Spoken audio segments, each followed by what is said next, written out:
There is a powerful illusion that governs the world of money, an illusion so pervasive that it has become the default operating system for 99% of investors.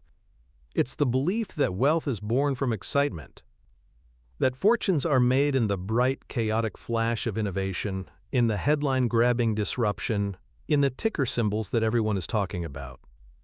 We are drawn to the new, the complex, the revolutionary. We chase the stock that promises to change the world, believing that its very glamour is a guarantee of its future success. But this is a siren song, a costly distraction that leads countless portfolios to ruin. The greatest secret in modern finance, the foundational truth upon which the largest fortunes of our time have been quietly built, is the exact opposite. It is the profound, earth-shattering power of being boring. Warren Buffett, the man who transformed a failing textile mill into a $500 billion fortress of capital, did not build his empire on the shifting sands of technological revolution. He built it on the bedrock of predictability. He didn't hunt for unicorns, he bought workhorses. While others were mesmerized by the next big thing, he was diligently, almost stubbornly, focused on businesses that were simple, understandable, and operated in industries that changed at a glacial pace. This is the principle of the beauty of boring businesses. A principle that is not just an investment strategy, but a complete rewiring of how one perceives value, risk, and the very nature of wealth creation itself. Today we are not just going to talk about this principle, we are going to deconstruct it, reverse engineer it, and build it back up into a mental model that you can install directly into your own decision-making process. We will journey through 5 distinct pillars that uphold this philosophy, each one a crucial defense against the most common and destructive market mistakes. By the end of this journey, you will learn to see the immense financial power hidden in plain sight, in the overlooked, the mundane, and the wonderfully beautifully boring. Our first pillar is the absolute cornerstone of this entire philosophy, the predictability premium. The single most valuable attribute a business can possess is not explosive growth, but relentless predictability. A business whose future can be forecast with a reasonable degree of accuracy is a business whose true value can be calculated. In a world obsessed with guessing the future, Buffett's genius was to focus only on the futures he didn't have to guess. This is where the true work of value investing begins, not in a crystal ball, but in the sober analysis of what is likely to remain the same. The story that best illustrates this can't be found in the gleaming towers of Wall Street, but in the sprawling, unglamorous retail landscape of Omaha, Nebraska. It's the story of Nebraska Furniture Mart and a tiny, indomitable woman named Rose Blumkin, known to all as Mrs. B. She was a Russian immigrant who arrived in America in 1917, unable to speak a word of English. By 1937, with a loan of $500, she started a furniture store in the basement of her husband's pawn shop. Her business philosophy was brutally simple and ruthlessly effective: sell cheap and tell the truth.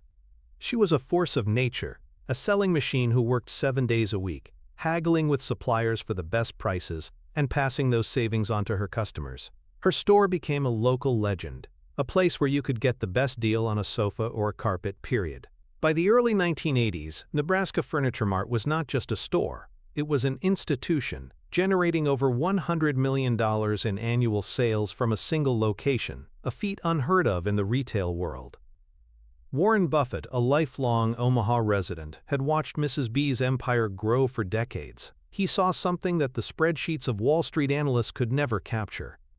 He didn't see a furniture store, he saw a cash machine of stunning predictability. The people of Omaha and the surrounding regions were going to keep getting married, buying houses, and having children, and when they did, they were going to need furniture. And because of Mrs. B's fanatical devotion to low prices and her hard-earned reputation, a massive, predictable share of that business was going to flow directly into her cash registers. In 1983, Buffett approached Mrs. B to buy the business. The negotiation was as simple and direct as the woman herself. Buffett asked her price. She named a number. He said okay. The deal for 90% of the company was finalized for approximately $60 million, without lawyers, without auditors, on a simple handshake. Buffett never even looked at the books. When his partner, Charlie Munger, asked why he hadn't done any due diligence, Buffett's reply was the essence of the predictability premium. He said he would rather trust Mrs. B, a woman whose entire life was a testament to honest dealing and relentless hard work, than an army of auditors. He knew the business, he knew its customers, he knew its simple, powerful moat. He could see its earnings power stretching out for decades into the future, with a clarity that was impossible with a technology company or a speculative biotech firm. He wasn't buying a stock, he was buying a perpetual stream of predictable cash flows. He was paying for certainty in an industry defined by uncertainty. This focus on long-term investing, driven by predictable outcomes, became a cornerstone of his approach to wealth creation. The psychological principle that makes this so powerful and yet so rare is Buffett's mastery over a cognitive bias called ambiguity aversion. On a cerebral level, our brains are wired to hate the unknown. We prefer known risks over unknown risks. If you give someone a choice between a bet with a 50% chance of winning and a bet where the odds are completely unknown, most people will choose the 50% bet, even if the unknown bet might have much better odds. We crave certainty. Yet in the stock market, this instinct gets twisted. Investors, driven by greed and the fear of missing out, do the exact opposite. They flee from the predictable, boring business, where the future returns are likely to fall within a tight, reasonable range, and instead flock to the glamour stock, where the future is a complete mystery, a binary outcome of either world domination or bankruptcy. They are choosing maximum ambiguity, hoping it resolves in their favor. Buffett simply inverts this. He applies the natural human desire for certainty to his investments. He refuses to play games where the odds are unknowable. He is not interested in a company whose success depends on a new patent being approved, a new technology gaining mass adoption, or a radical shift in consumer behavior. He is interested in the company that sells chewing gum because he knows with near-perfect certainty that people will be chewing gum in 10, 20, and 50 years. The furniture store, the brick company, the paint manufacturer, these businesses eliminate ambiguity. This allows for rational analysis and is a foundational element of a sound investment strategy. By satisfying his brain's innate need for certainty with the business itself, he frees himself from the emotional turmoil that plagues other investors, allowing him to focus on the one thing that matters, the price he pays for that stream of predictable earnings. So how do we translate this into a practical, applied mental model? We can call it the 10-year test. It's a simple, powerful blueprint for filtering investment ideas through the lens of predictability. Step 1. Take the company you are considering and fast forward the clock 10 years. Step 2. On a blank piece of paper, write down, with as much detail as possible, what you believe this company's core business will look like. What products will it be selling? Who will its primary customers be? Who will its main competitors be? How will it be making money? Be brutally honest about the level of detail you can confidently provide. For a company like Hershey, you can probably describe its future with a high degree of confidence. It will be selling chocolate bars to consumers through grocery and convenience stores competing with Mars. For a cutting-edge software-as-a-service company in a new, emerging industry, your description will be filled with guesses and assumptions. Step 3. Now, do the same for its most exciting, high-flying competitor. Try to describe the business of a 5-year-old tech company in 10 years. You will likely find your page is almost blank, filled with question marks. The competitive landscape is a blur, the technology could be obsolete, and its current product might not even exist. Step 4. Quantify your confidence. On a scale of 1 to 10, how confident are you in your 10-year projection for the boring company? How confident are you for the glamour stock? The goal of the 10-year test is not to be right about the future. It's to force yourself to invest only in situations where a rational, conservative projection is even possible. This simple filter will eliminate the vast majority of speculative bets that masquerade as investments and is a key to identifying overlooked stocks that can lead to significant portfolio growth. To truly understand the power of this approach, we must examine its antithesis. the path of the 99%. This is the path of chasing excitement, and its most spectacular and disastrous example was the dot-com bubble of the late 1990s. The narrative was intoxicating. The internet was a new paradigm, a technology that would change everything. Old valuation metrics were declared obsolete. It wasn't about profits, it was about eyeballs, about clicks, about getting big fast. Companies with no revenue, no profits, and often no viable business plan were going public and seeing their stock prices multiply overnight. Consider a company like Webvan. The idea was brilliant on the surface. Order your groceries online and have them delivered to your door. It was the future. The company raised hundreds of millions of dollars, built massive state-of-the-art warehouses, and bought a fleet of delivery trucks. Wall Street loved it. Retail investors piled in, mesmerized by the futuristic vision. The stock soared. But the predictable economics of the grocery business, a business with razor-thin profit margins, hadn't been repealed. The cost of that last mile of delivery was enormous. Webvan was burning through cash at an apocalyptic rate. The more it grew, the more money it lost. It was a business model built on glamour, not on the boring, predictable mathematics of profitability. In 2001, just a couple of years after its celebrated IPO, Webvan filed for bankruptcy, wiping out billions of dollars in investor capital. The investors who chose the ambiguity of Webvan over the predictability of, say, a Kroger or a Safeway were financially annihilated.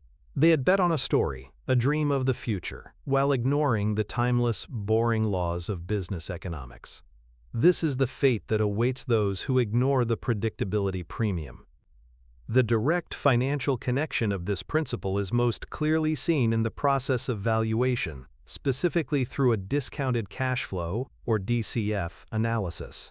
A DCF is a foundational tool in value investing. In simple terms, it calculates what a business is worth today based on all the cash it is expected to generate in the future.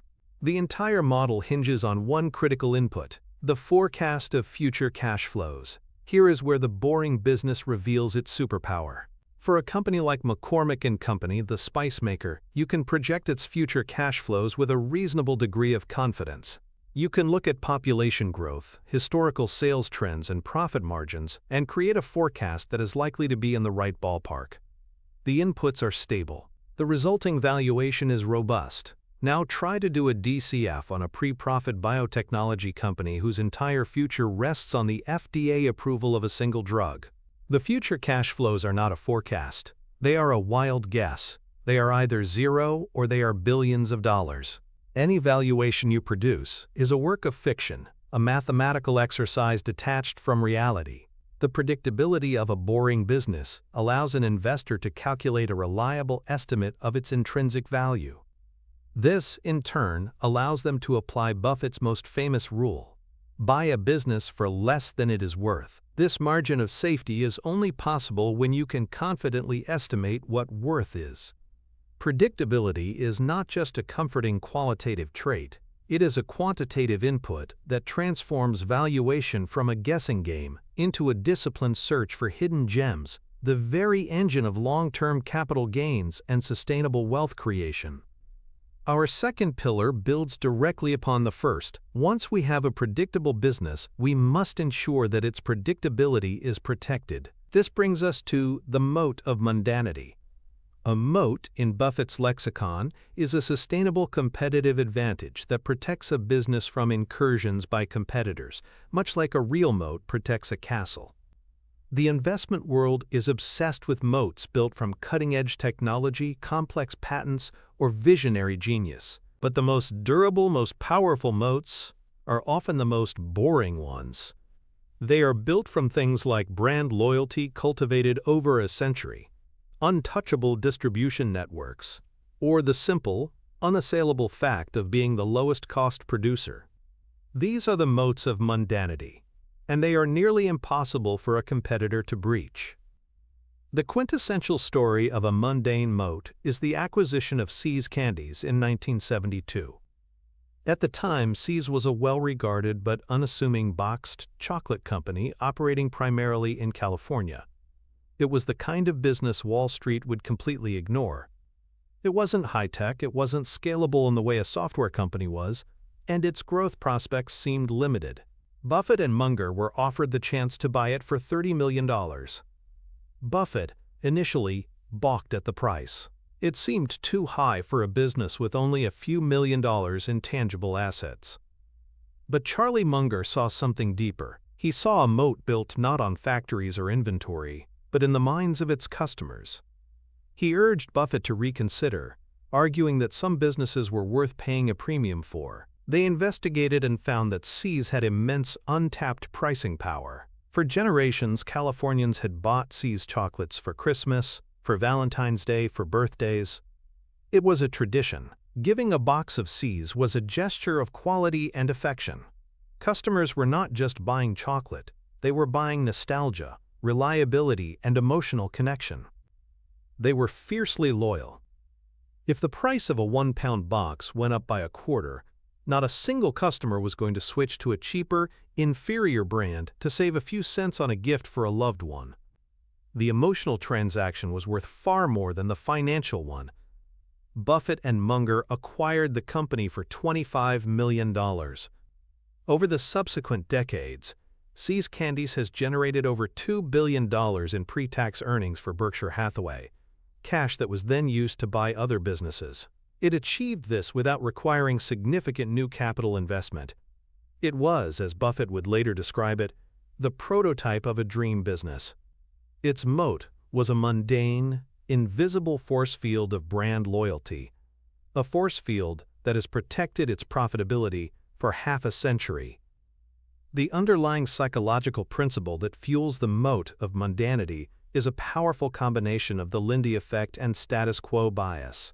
The Lindy effect is a theory that suggests the future life expectancy of a non-perishable thing, like a technology or an idea, is proportional to its current age. In other words, the longer something has been around, the longer it is likely to continue to be around. See's Candies was founded in 1921. Its century-long existence is a powerful testament to its durability. A new chocolate brand, no matter how clever its marketing, simply cannot buy that kind of history. This is compounded by status quo bias, our innate and often irrational preference for the current state of affairs. We resist change. For a consumer, this means we tend to stick with the brands we know and trust. We buy the same brand of toothpaste, the same brand of ketchup, the same brand of paint, not necessarily because we have rigorously tested all the alternatives, but because it's familiar.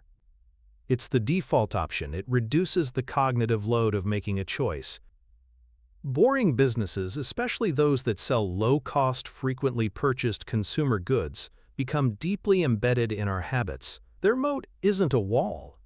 It's a web of millions of tiny, habitual decisions that customers make every single day without even thinking about it. Breaking that web is monumentally difficult and expensive for a competitor. To make this actionable, we can create a mental model called the Brand Loyalty Gauntlet. This is a checklist to test the strength of a company's seemingly mundane moat. First is the price increase test. If this company increased the price of its flagship product by 10% tomorrow, what would happen? Would customers revolt and switch to a competitor, or would they grumble and pay it? A company with a true brand moat, like See's or Coca-Cola, can pass this test. A company with a weak or non-existent moat cannot. Second is the amnesia test. If the company and its brand were to vanish from the earth overnight, would a significant number of its customers genuinely miss it? Would they feel a sense of loss? Or would they seamlessly switch to the next available alternative? The more genuine the sense of loss, the stronger the moat. Third is the generational test. Is this a product or service that is passed down through families? Do people buy it because their parents and grandparents bought it? This is a powerful indicator of a deep, culturally embedded moat. Finally, there is the distribution dominance test. Is this product physically or digitally ubiquitous? Is it available everywhere its target customer might think to look for it? For a company like Wrigley's Gum, its moat is not just the brand, but the fact that it is sitting on the checkout counter of virtually every convenience store and supermarket in the country. A new competitor cannot replicate that distribution network overnight. This gauntlet helps distinguish between a truly durable advantage and a fleeting market position, a critical step in effective stock picking. The antithesis to this is the path of the 99%, which is to be mesmerized by technological moats, which are often far more fragile than they appear. Think of the smartphone market in the mid-2000s. Two companies had what appeared to be unbreachable moats. Nokia dominated the global hardware market. Its brand was synonymous with mobile phones. It had immense economies of scale and a global distribution network that was second to none. BlackBerry, then known as Research in Motion, dominated the corporate market. Its moat was its secure server network and its addictive physical keyboard, which created a fiercely loyal user base of executives and professionals. Both companies looked invincible. Their moats were built on technology and network effects. But technological moats are vulnerable to a single thing: a better technology. In 2007, Apple introduced the iPhone. It was a paradigm shift. The full-screen touch interface and the App Store rendered Nokia's hardware advantage and BlackBerry's keyboard advantage obsolete almost overnight. Their once mighty moats were not just breached, they were completely drained. Customers abandoned them in droves, not for a slightly better version of what they had, but for something entirely new and vastly superior. This illustrates the profound danger of mistaking a temporary technological lead for a durable, long-term competitive advantage. The mundane moat of a candy company, built on a century of emotion and habit, proved to be infinitely more durable than the high-tech moats of the once dominant smartphone giants.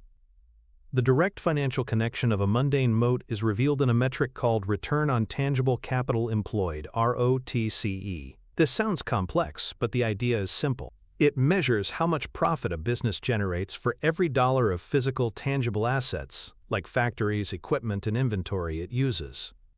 A great business with a powerful moat like See's Candies is a capital-light compounder. It doesn't need to spend billions on research and development or build massive new factories to grow. It can increase its prices year after year, and the extra revenue flows almost directly to the bottom line as pure profit. This results in an astronomically high ROTCE. On a balance sheet, you see a company that requires very little capital to operate, and on an income statement, you see high and stable profit margins. This is the financial signature of a business that gushes cash. This excess cash can then be used to pay dividends to shareholders, buy back stock, or acquire other businesses, creating a virtuous cycle of wealth creation. A company with a weak or no moat, by contrast, is often in a constant, capital-intensive battle for survival. It has to constantly spend on advertising, on price wars, on new equipment, just to tread water against its competitors. This results in low returns on capital and poor long-term results for investors. The moat of mundanity isn't just a qualitative concept. It's a quantitative force that directly translates into superior financial performance and exceptional portfolio growth over the long term. This leads us to our third pillar, which explains why these wonderful, predictable, well-moated businesses often become fantastic investments: the neglected valuation advantage. The very quality that makes these businesses so powerful, their boringness, is the same quality that causes them to be systematically overlooked and undervalued by the broader market. Wall Street is an engine fueled by stories, hype, and the promise of explosive growth. Analysts and fund managers are incentivized to find the next Amazon, not the next paint company. This collective obsession with excitement creates a persistent market inefficiency. Boring, slow-growing but highly profitable companies are often neglected, their stock prices drifting sideways, trading at valuations that do not reflect their underlying economic reality. This neglect is a gift to the patient, value-oriented investor. It creates the opportunity to buy $1 of intrinsic value for 50 cents. One of the most dramatic examples of Buffett seizing this advantage came early in his career, with the story of the American Express salad oil scandal in 1963. At the time, American Express was a Wall Street darling, a glamour stock. A significant part of its business involved warehousing, where it would issue receipts against stored goods, and those receipts could then be used as collateral for loans. One of its clients was the Allied Crude Vegetable Oil Company. The problem was that Allied's president was a fraud. He had filled his massive storage tanks mostly with water, with only a thin layer of salad oil on top. When the fraud was discovered, Allied collapsed, defaulting on huge loans that were backed by the now worthless warehouse receipts from American Express. Wall Street panicked. The headlines were screaming. Investors assumed American Express would be on the hook for massive losses that could bankrupt the company. The stock price was obliterated, plummeting by over 50%. Herd mentality took over. Everyone was selling. But Warren Buffett, then a young, unknown fund manager, decided to do what no one else was doing. He went and looked at the actual business. He didn't just read the panic reports. He did his own fundamental analysis. He visited restaurants and banks. He talked to merchants and travelers. What he discovered was that the scandal, while serious for the warehousing division, had absolutely no impact on American Express's core, crown jewel businesses, its travelers' checks and credit cards. People were still using them. The brand's trust with the consumer was completely intact. He realized that the market was confusing a temporary, fixable problem in a small part of the business with a terminal illness for the entire company. The panic had created a massive gap between the stock price and the intrinsic value of the business. Buffett invested 40% of his partnership's capital, a huge, concentrated bet, into American Express stock. Over the next few years, as the company weathered the scandal and the true, enduring profitability of its core business became apparent again, the stock price soared, netting his investors a fortune. He found an incredible business that had been temporarily covered in the mud of a scandal, neglected, and sold off by an irrational market. The psychological biases at play here are the availability heuristic and the powerful force of herd mentality. The availability heuristic is our brain's tendency to judge the likelihood of an event by how easily we can recall examples of it. The salad oil scandal was a dramatic, vivid, and widely reported story. It was highly available in every investor's mind, causing them to vastly overestimate its long-term impact on the business. This was amplified by herd mentality, our deep-seated instinct to follow the crowd. When everyone around us is selling in a panic, the social pressure to sell becomes immense. It feels safe to be in the middle of the herd, even if the herd is running off a cliff. Buffett's superpower was his ability to insulate himself from these psychological pressures. He practiced what he called the outer scorecard versus the inner scorecard. The outer scorecard is what the world thinks of you: the headlines, the stock price, the opinions of others. The inner scorecard is your own rational, independent judgment based on facts and analysis. By focusing exclusively on his inner scorecard, he was able to ignore the screaming crowd and the scary headlines and see the reality of the situation: a wonderful business on sale at a ridiculous price. This is the psychological discipline required to exploit the neglected valuation advantage. To build this discipline, we can use a mental model called the Contrarian's Checklist. This is a practical, step-by-step guide for hunting for value in the places others are afraid to look. Step 1. Screen for neglect. Instead of looking at lists of top-performing stocks, start by looking at lists of stocks hitting their 52-week lows.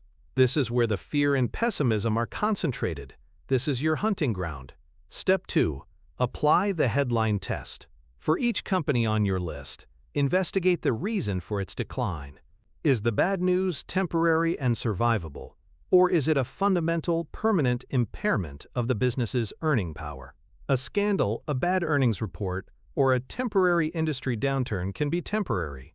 A disruptive new technology that makes its core product obsolete is likely permanent. Learn to distinguish between a broken stock and a broken company. Step 3. Separate the business from the stock. Force yourself to analyze the company as if you were going to buy the entire business outright, not just a few shares. Forget the daily stock price fluctuations. Look at its balance sheet, its income statement, its cash flow. Is it still a good, profitable business despite the negative sentiment? This intellectual separation is crucial for rational decision-making. Step 4. Calculate your margin of safety. Based on your analysis, calculate a conservative estimate of the company's intrinsic value. Then, commit to only buying if the current stock price is at a significant discount to that value, 30, 40, or even 50%. This discount is your margin of safety. It's what protects you if your analysis is slightly wrong and provides the upside for massive capital gains if you are right.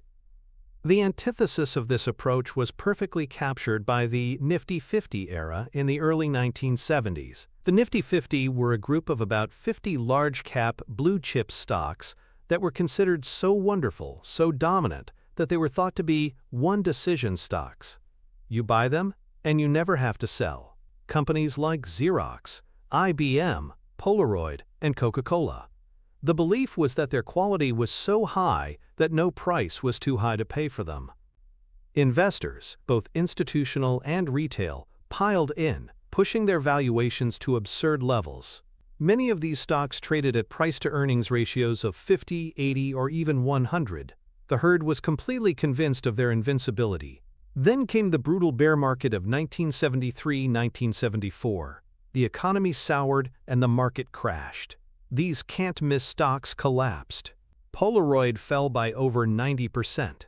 Xerox lost over 70% of its value. Even the great Coca-Cola fell by over 60%. The lesson was devastatingly clear. A wonderful business can be a terrible investment if you pay too high a price for it. The Nifty 50 investors weren't contrarians. They were the herd. They paid a massive premium for glamour and perceived safety, completely abandoning the principle of margin of safety. They learned the hard way that valuation matters, and it matters immensely. The direct financial connection of the neglected valuation advantage is found in two of the simplest and most powerful valuation metrics, the price-to-earnings (PE) ratio and the price-to-book (PB) ratio. The PE ratio tells you how many dollars you are paying for every $1 of a company's annual earnings. The PEB ratio tells you how many dollars you are paying for every $1 of the company's net assets. Boring, neglected stocks often trade at low single-digit or low double-digit PE ratios and PB ratios close to 1. Glamour stocks, like the Nifty 50, trade at extremely high multiples. When you buy a good business at a low multiple, you give yourself two ways to win. First, you get the return from the business's own earnings growth over time. Second, you have the potential for a massive return from multiple expansion. This happens when the market sentiment eventually changes, and other investors recognize the true value of the business you bought on the cheap. They start bidding the price up, and that PE ratio of 8 might expand to 15 or 20. This re-rating by the market can double or triple your investment, on top of the returns you're getting from the business itself. It is a powerful dual engine for portfolio growth, a direct financial reward for your discipline and your willingness to invest in the unloved and the overlooked, fostering a path towards true financial independence. This brings us to the fourth pillar, the ultimate engine of long-term wealth creation, the compounding power of consistency. Albert Einstein reportedly called compound interest the eighth wonder of the world. It is the process of generating earnings on an asset's reinvested earnings. The key to unlocking its magic is time and consistency. A business that grows at an explosive but erratic rate is a poor vehicle for compounding. A business that grows at a modest but highly consistent rate, year after year, decade after decade, becomes an unstoppable force for wealth creation. Boring businesses, with their predictable earnings and strong moats, are the perfect raw material for the compounding machine. They are the tortoises that will lap the hares over the course of an investment lifetime. Buffett's single greatest investment, the one that truly cemented his legend, is the perfect illustration of this principle, his purchase of Coca-Cola stock in 1988. The context is crucial. The market had just suffered the Black Monday crash of October 1987, and fear was still palpable. But Buffett, using the crash as an opportunity, saw a business that was the epitome of consistency: Coca-Cola. A simple sugar water product, sold for over a century. Its brand was a global icon, its distribution network unparalleled. He saw a business that was selling over 1 billion servings of its product every single day, a number that was consistently, predictably growing. He saw a business that required very little new capital to grow, meaning it gushed free cash flow. Between 1988 and 1989, Berkshire Hathaway invested just over $1 billion to acquire a significant stake in the company. What happened next is the stuff of legend. But the important part is not just the stock appreciation. The truly magical part is the dividends. Every year, Coca-Cola sent a massive and consistently growing check to Omaha. In the first year, Berkshire's dividend income from Coke was about $75 million. By 2022, that annual dividend had grown to over $700 million. Think about that. Berkshire now receives over 70% of its original investment back in cash every single year. This is the concept of yield on cost. While Coke's current dividend yield might look modest to a new investor, Berkshire's yield on its original cost is astronomical. That consistent, growing stream of cash was then redeployed to buy other consistent, cash-gushing businesses, creating a compounding snowball of epic proportions. The investment wasn't a one-time bet.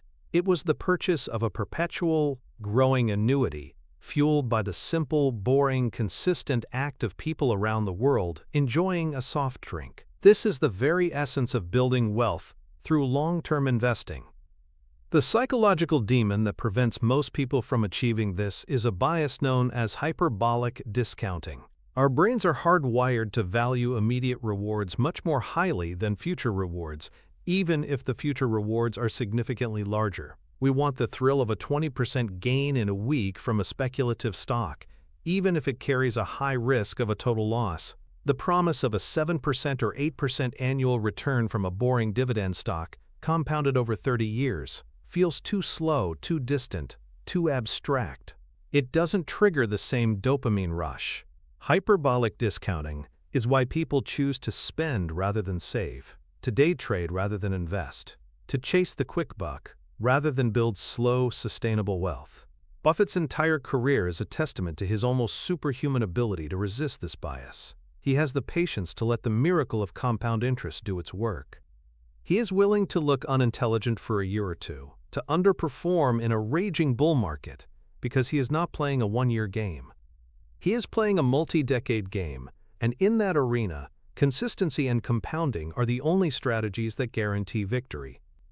To fight this bias, we need an applied mental model that makes the future feel more tangible. We can call it the dividend snowball projector. This is a visualization exercise grounded in simple math. Step 1. Pick a stable, boring, dividend-paying company, a utility, a consumer staple, a railroad. Step 2. Find an online compound interest calculator. Input an initial investment amount, the stock's current dividend yield, and a conservative estimate of its annual dividend growth rate.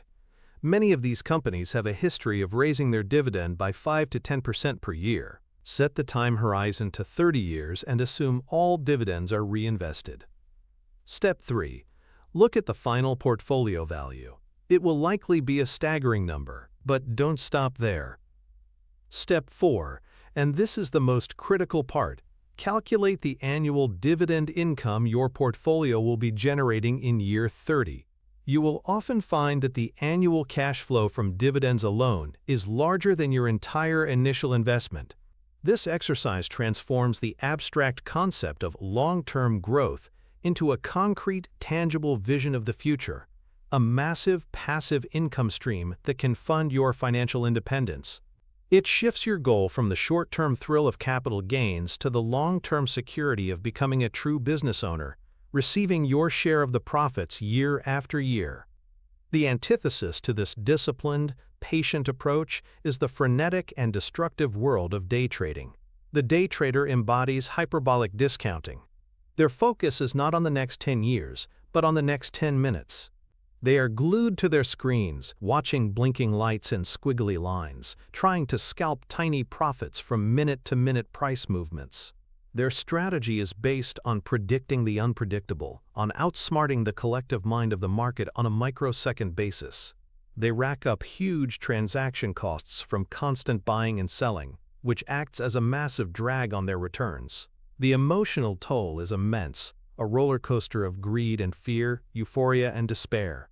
Overwhelming academic evidence shows that the vast majority of retail day traders lose money over the long run. They are standing in a blizzard trying to catch individual snowflakes, while the long-term investor is patiently waiting at the bottom of the mountain for the avalanche of compounded returns to arrive. Day trading is the ultimate rejection of the power of consistency, sacrificing the certainty of the eighth wonder of the world for the lottery ticket of short-term excitement. The direct financial connection of this pillar is the beautiful, irrefutable math of dividend growth and yield on cost. As we saw with the Coca-Cola example, these are the metrics that reveal the true power of a consistent, boring investment. A company that can consistently grow its earnings can also consistently grow its dividend. A company like Procter & Gamble has increased its dividend for over 60 consecutive years. An investor who bought P&G stock 30 years ago and simply held on has seen their dividend income from that single investment grow exponentially. Their yield on their original cost is now well into the double digits. This creates a powerful feedback loop. The growing dividend provides a rising stream of cash, and it also tends to pull the stock price up over time, leading to significant capital gains. This dual return stream from both income and appreciation is the hallmark of a world-class compounding machine. It is the quiet, unassuming, but unstoppable financial engine that boring businesses use to create multi-generational wealth for their patient owners. Finally, we arrive at our fifth and final pillar, a principle that governs not just which businesses to buy but also which to avoid. It is a master filter for risk management and sound judgment, the simplicity filter for executive decision-making. One of Buffett's most famous maxims is to stay within your circle of competence. This means only investing in businesses that you can genuinely understand. You don't have to be an expert in everything. You just have to know the boundaries of your own knowledge and have the discipline to not stray beyond them. Boring businesses, by their very nature, are easier to understand. Their business models are often straightforward, their products tangible, and their competitive dynamics clear. This simplicity is not a sign of a lesser business. It is a profound strategic advantage for the investor, as it dramatically reduces the risk of making a catastrophic mistake out of sheer ignorance. A perfect story to illustrate this is Berkshire Hathaway's acquisition of Benjamin Moore & Company in 2000, paint. It is perhaps one of the most boring products imaginable. You buy it in a can, you put it on a wall, and when it gets old, you put on a new coat. The fundamental technology has not changed dramatically in a century. Buffett could understand this business inside and out. He understood that Benjamin Moore had a powerful brand, particularly with professional painting contractors who valued its quality and consistency. He understood its distribution network through independent dealers. He could analyze its costs, its margins, and its long-term prospects without needing a degree in chemical engineering or computer science. The business was squarely within his circle of competence. For decades, Buffett famously and publicly avoided technology stocks. During the dot-com bubble, he was openly mocked for being a dinosaur, an old man who didn't get it. But his reasoning was simple and honest. He admitted he didn't understand their business models. He couldn't confidently predict what their competitive advantages would be in 10 years. He didn't know how to value them, so he did nothing. He patiently stuck to what he knew: insurance, consumer goods, utilities, and paint. By staying within his simple, well-defined circle, he sidestepped the entire dot-com collapse, preserving his capital while those who chased the complex and the exciting were wiped out. The psychological bias that Buffett's simplicity filter is designed to combat is the lethal combination of the Dunning-Kruger effect and overconfidence bias. The Dunning-Kruger effect is a cognitive bias whereby people with low ability in a specific area tend to dramatically overestimate their competence. In investing, this manifests as the retail investor who reads a few articles about artificial intelligence and suddenly believes they can pick the next NVIDIA. Overconfidence bias is our general tendency to be more confident in our own judgments than is objectively warranted. We all think we are above-average drivers, and we all think we can be above-average investors. The circle of competence is a tool of intellectual humility. It is a conscious, deliberate admission of our own ignorance. It is a system designed to protect us from ourselves, from our innate tendency to believe we are smarter than we actually are. By refusing to play games he doesn't understand, Buffett eliminates the single greatest risk in investing, the unforced error.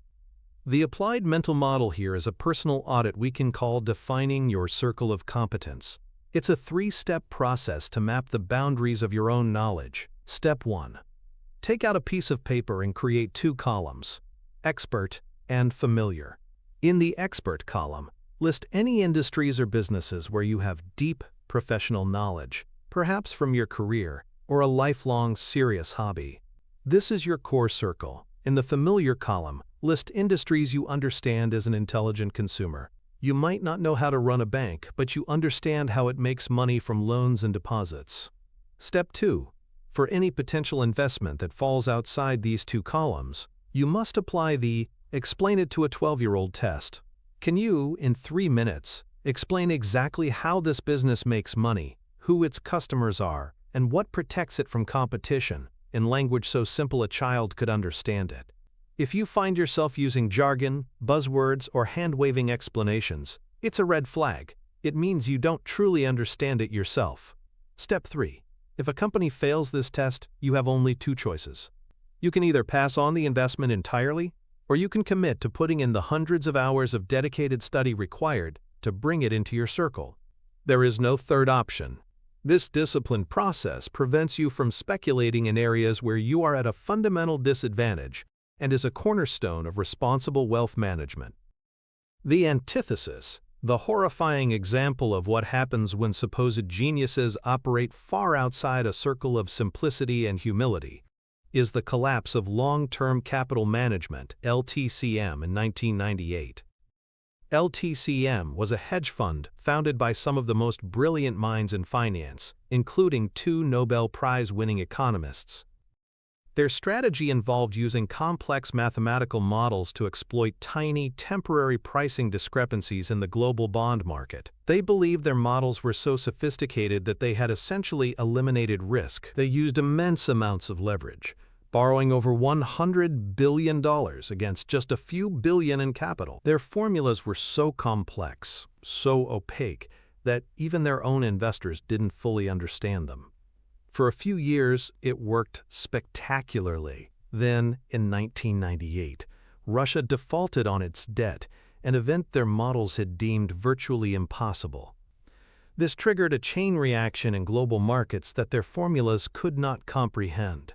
The tiny discrepancies they were exploiting suddenly became massive, gaping wounds.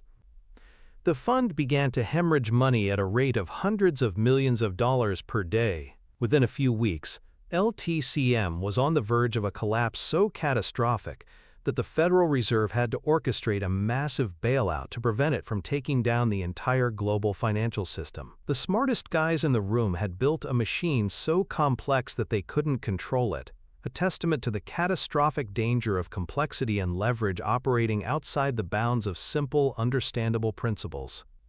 The ultimate direct financial connection of the simplicity filter is the most important one of all: capital preservation. Buffett has two rules for investing. Rule number 1, never lose money. Rule number 2, never forget rule number 1. This isn't about avoiding any investment that goes down in price. It's about avoiding investments that have a real risk of a permanent loss of capital, the kind of loss from which it is mathematically almost impossible to recover. If you lose 50% of your portfolio, you need to make a 100% return just to get back to even. By staying within your circle of competence and investing in simple, understandable businesses, you drastically reduce the odds of making the kind of catastrophic error that leads to a permanent loss.